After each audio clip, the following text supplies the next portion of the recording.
जय श्री कृष्णा। राधे राधे। अधिक मास के इस पावन अवसर पर अब हम सुनते हैं आगे की दिव्य कथा। आज की कथा में हम जानेंगे कि भगवान श्री हरि विष्णु जी ने राक्षसों का संहार किस प्रकार किया। इसलिए आप सभी भक्तजन एकाग्र मन और प्रसन्न चित्त होकर इस कथा को सुने तथा अधिक से अधिक भक्तों तक इसे पहुंचाएं। यदि आपने इसका पिछला अध्याय नहीं सुना है तो उसकी लिंक कमेंट बॉक्स में दी गई है, उसे भी अवश्य सुने, क्योंकि पुरुषोत्तम मास की यह संपूर्ण कथा अत्यंत पुण्यदायी और कल्याणकारी मानी गई है। तो आइए कथा का शुभारंभ करते हैं। बोलो लक्ष्मीपति नारायण भगवान की जय। पुरुषोत्तम भगवान की जय।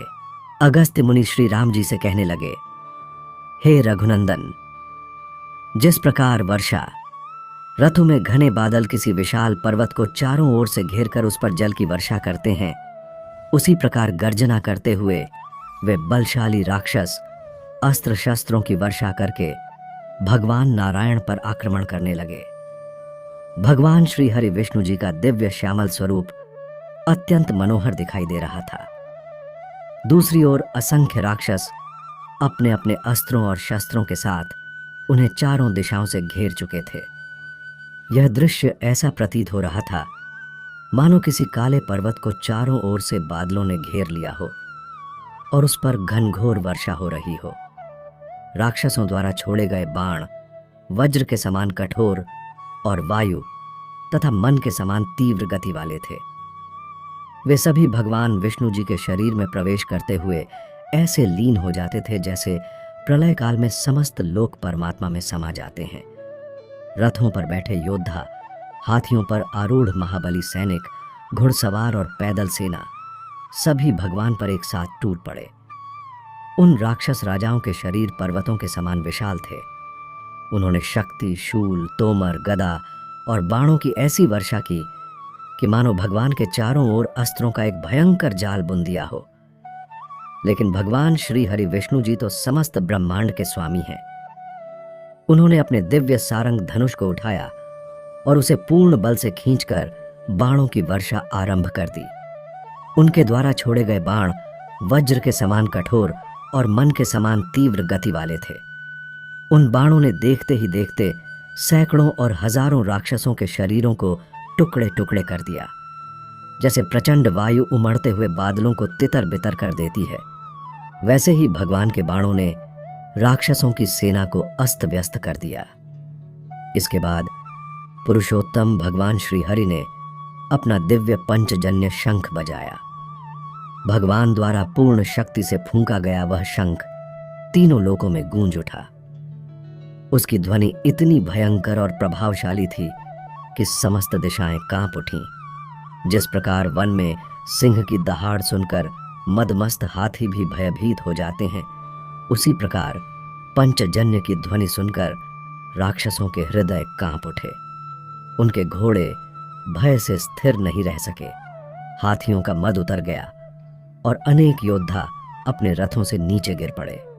भगवान के बाण सारंग धनुष से निकलकर राक्षसों के शरीरों को चीरते हुए पृथ्वी में समा जाते थे। युद्ध भूमि में जहां तहां राक्षसों के शरीर गिरने लगे। भगवान के सुदर्शन चक्र से घायल हुए राक्षसों के शरीरों से रक्त की धाराएं बह रही थीं, जो पर्वतों से बहने वाली लाल गेरू मिश्रित जलधाराओं के समान दिखाई देती थीं। शंख की ध्वनि, धनुष की टंकार और भगवान की गर्जना, इन तीनों के संयुक्त नाद ने राक्षसों के कोलाहल को दबा दिया। भगवान विष्णु जी ने अपने बाणों से राक्षसों के मस्तक, ध्वजाएं, धनुष, रथ, पताकाएं और तरकस काट डाले। जैसे सूर्य से किरणें, समुद्र से जलधाराएं और मेघों से वर्षा की धाराएं निकलती हैं, उसी प्रकार भगवान के धनुष से हजारों बाण निकलकर चारों ओर फैल गए। भगवान के प्रहारों को सहन न कर पाने के कारण राक्षस भयभीत होकर भागने लगे। जिस प्रकार जंगल में छोटे जीव बड़े जीवों के भय से भागते हैं, उसी प्रकार भगवान विष्णु जी की मार से राक्षस रणभूमि छोड़कर भागने लगे। अनेक राक्षस युद्ध भूमि में मारे गए और असंख्य घायल होकर धरती पर गिर पड़े। सहस्रों राक्षसों का वध करने के बाद भगवान मधुसूदन ने पुनः पंचजन्य शंख का निनाद किया। उस शंख ध्वनि से भयभीत होकर पूरी राक्षस सेना लंका की ओर भागने लगी।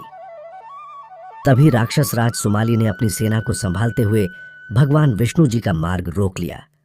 उसने बाणों की ऐसी वर्षा की कि भगवान कुछ समय के लिए बाणों से आच्छादित हो गए। यह दृश्य ऐसा प्रतीत हो रहा था जैसे घना कोहरा सूर्य को ढक लेता है। यह देखकर राक्षसों का उत्साह बढ़ गया और वे हर्षित होकर गर्जना करने लगे। सुमाली ने क्रोध में भरकर भयंकर गर्जना की और पुनः भगवान पर आक्रमण कर दिया।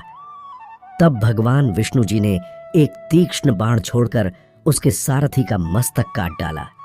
सारथी के मारे जाने के बाद सुमाली के घोड़े बेलगाम हो गए और उसका रथ रणभूमि में इधर उधर घूमने लगा। जिस प्रकार चंचल इंद्रियों के पीछे मनुष्य भटकता रहता है, उसी प्रकार सुमाली भी अपने रथ के साथ चक्कर काटने लगा। उसी समय माली नामक महाबली राक्षस युद्ध के लिए आगे बढ़ा। उसने धनुष उठाया और सीधे गरुड़ जी की ओर आक्रमण कर दिया। भगवान विष्णु जी ने भी उस पर बाणों की वर्षा की। उनके बाण माली के शरीर में प्रवेश करके उसका रक्त बहाने लगे। परंतु माली भी अत्यंत पराक्रमी था। जब उसका रथ नष्ट हो गया और उसके घोड़े मारे गए, तब वह गदा लेकर रणभूमि में कूद पड़ा। माली ने अपनी विशाल गदा से गरुड़ जी के ललाट पर प्रहार किया। वह प्रहार इतना भयंकर था कि गरुड़ जी कुछ समय के लिए पीड़ा से व्याकुल हो उठे और युद्ध से विमुख से हो गए। यह देखकर राक्षस अत्यंत प्रसन्न हो गए और जोर जोर से गर्जना करने लगे। लेकिन भगवान श्री हरि विष्णु जी यह सब देखकर अत्यंत क्रोधित हो उठे।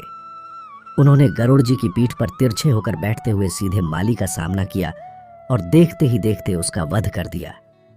माली के मारे जाते ही सुमाली और माल्यवान शोक से व्याकुल हो उठे और अपनी सेना सहित लंका की ओर भागने लगे। तब तक गरुड़ जी भी संभल चुके थे। उन्होंने अपने विशाल पंखों की चोटों से राक्षसों को तितर बितर करना शुरू कर दिया। भगवान के सुदर्शन चक्र से अनेक राक्षसों के सिर कट गए। गदाओं के प्रहार से असंख्य राक्षसों के वक्षस्थल चूर चूर हो गए। तलवारों की चोट से उनके शरीर दो टुकड़ों में बंट गए। अनेक राक्षस आकाश से गिरकर समुद्र में जा पड़े।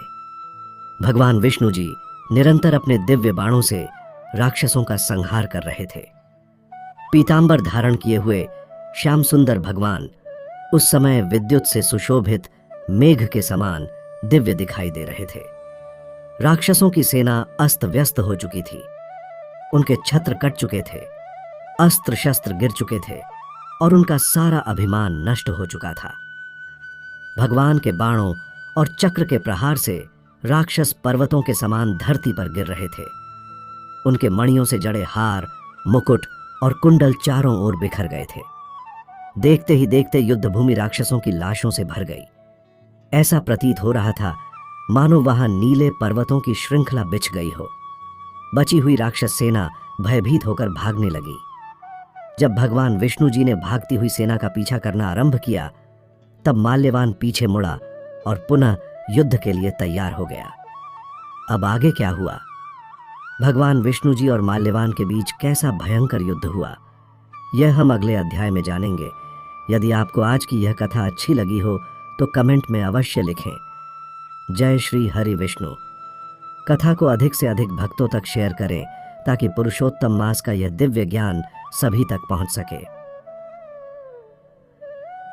बोलो लक्ष्मीपति नारायण भगवान की जय। पुरुषोत्तम भगवान की जय। जय श्री कृष्ण। राधे राधे।